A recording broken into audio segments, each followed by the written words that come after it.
Shalom, selamat pagi Bapak Ibu Saudara Sidang Jemaat GSJA Peniel Surabaya dan GSJA Cabang Anugerah Kemendung yang dikasihi Tuhan. Bertemu kembali dalam program Mimbar Gemar Online GSJA Peniel Surabaya pada hari Jumat 19 Agustus 2022. Kita patut mengucap syukur kalau kita masih diberi kesempatan untuk bersama-sama belajar merenungkan akan kebenaran firman Tuhan.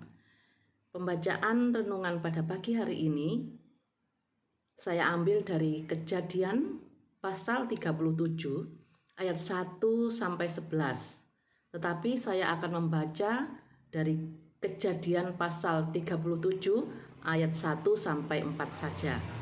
Demikian firman Tuhan. Judul perikop Yusuf dan saudara-saudaranya. Adapun Yakub, ia diam di negeri penumpangan ayahnya, yakni di tanah Kanaan. Inilah riwayat keturunan Yakub.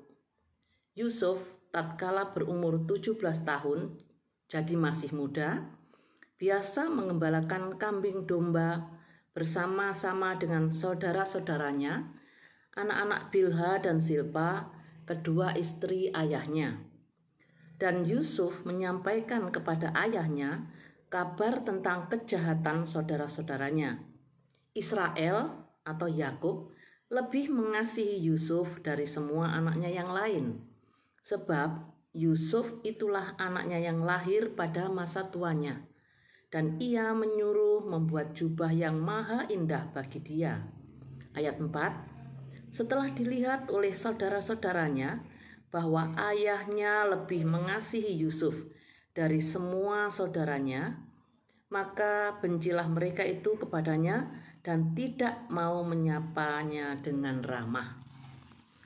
Bapak Ibu Saudara yang dikasihi Tuhan, ada banyak orang yang lebih mudah menilai sesuatu, termasuk orang lain, hanya berdasarkan kesan pertama yang kita dapatkan dan kita temukan paling awal.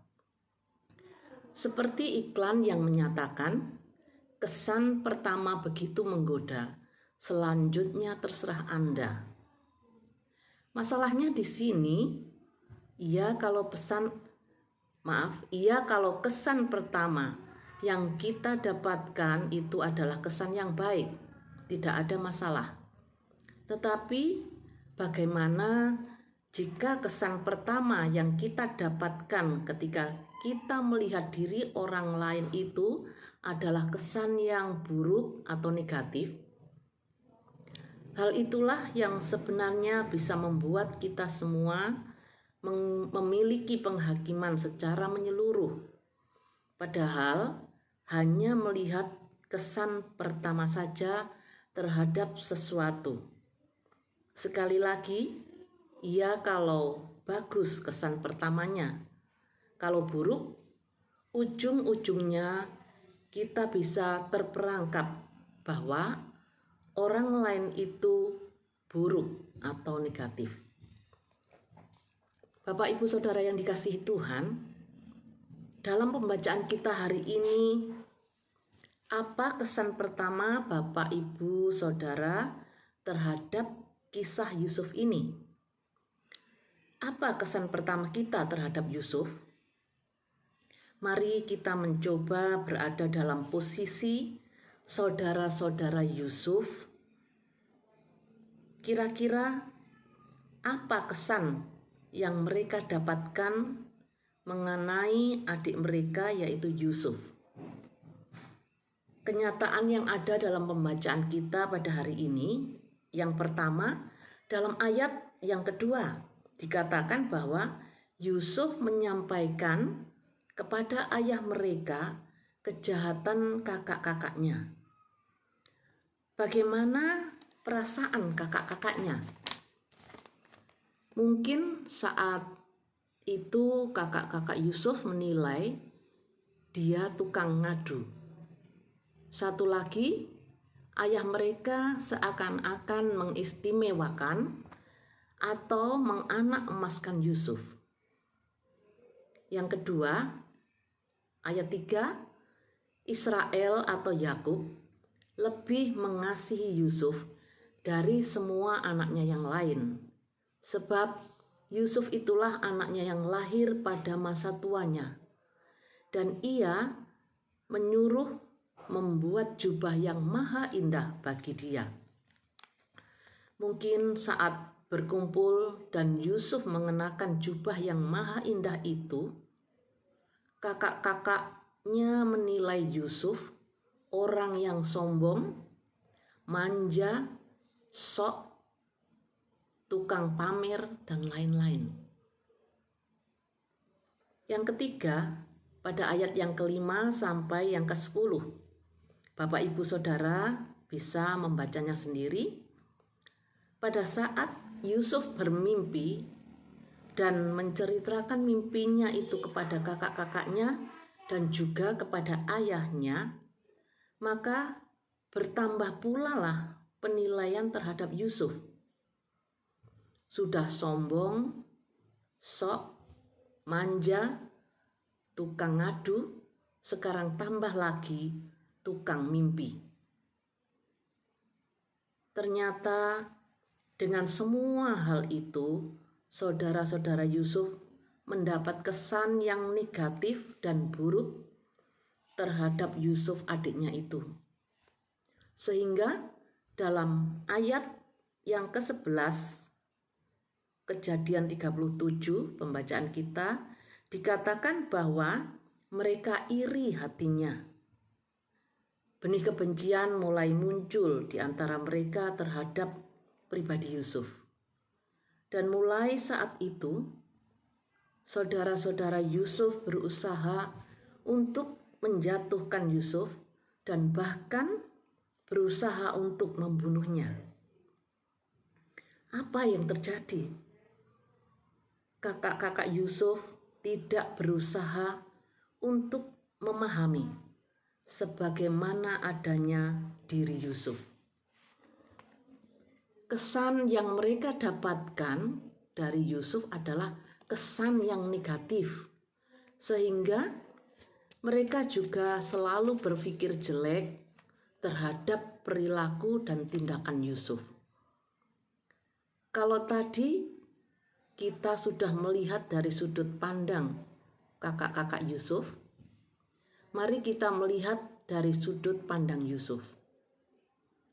Apakah mungkin dalam hal ini Yusuf menyampaikan segala sesuatu yang ia alami, ia rasakan, ia lihat itu dengan jujur dan apa adanya?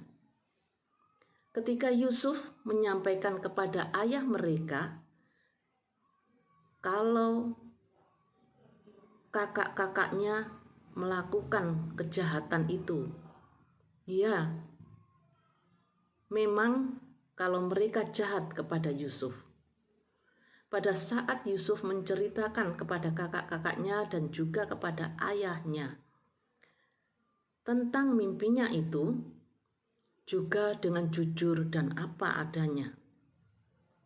Satu hal yang kita tahu adalah Yusuf masih muda, masih berumur 17 tahun pada ayat yang kedua. Yusuf masih muda dan belum bisa berpikir panjang. Jadi Yusuf sebenarnya hanya ingin menyampaikan segala sesuatu yang ia alami, yang ia rasakan, dan yang ia lihat itu dengan jujur dan apa adanya. Tidak ada niat untuk melukai hati kakak-kakaknya dan bahkan berlaku sombong atau yang lainnya.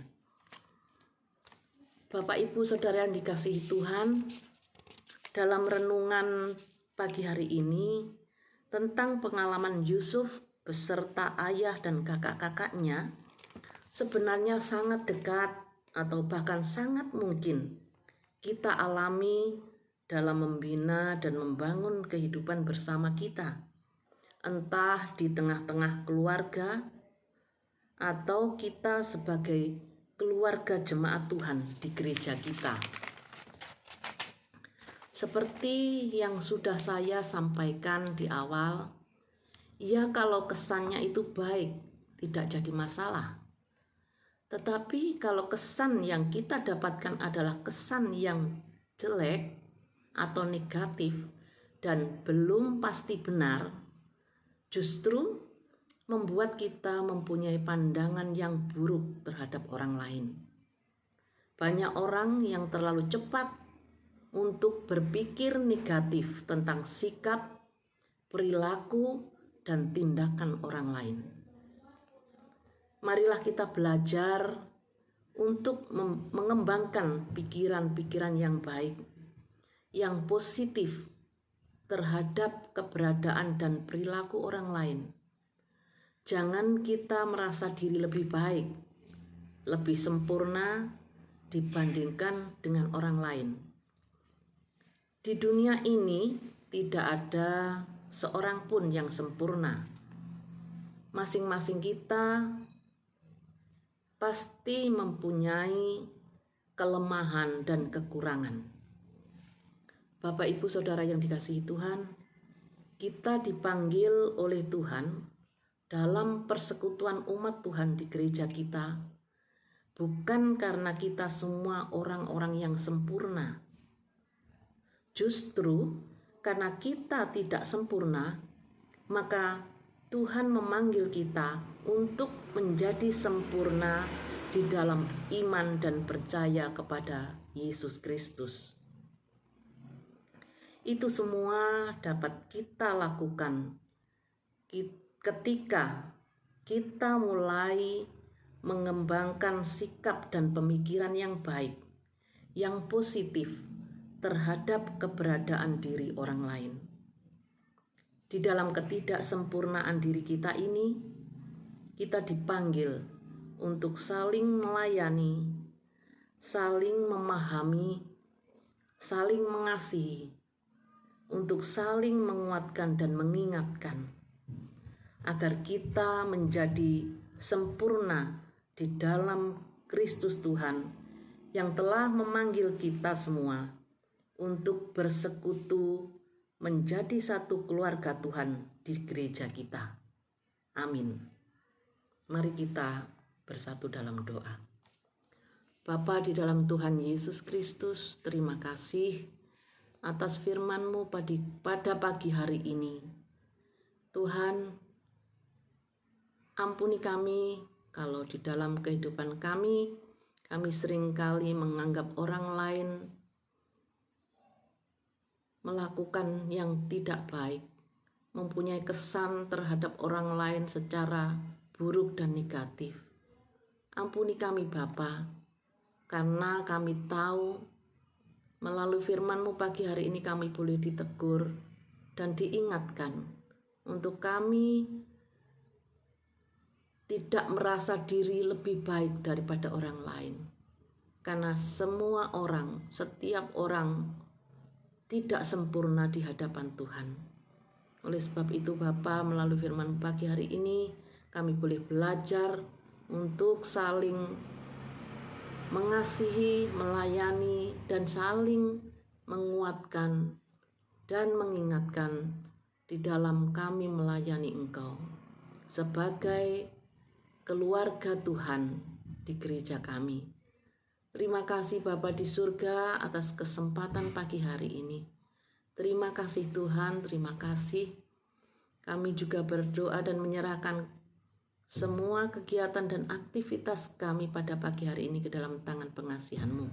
Kiranya Tuhan memberkati kami dan Tuhan senantiasa memberi kami kekuatan untuk boleh melakukan akan firman-Mu setiap hari.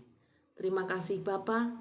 Kami naikkan doa ini hanya di dalam satu nama, Tuhan Yesus Kristus, Tuhan kami yang hidup.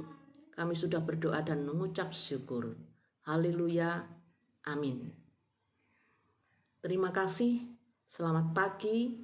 Selamat bergemar. Tuhan Yesus memberkati.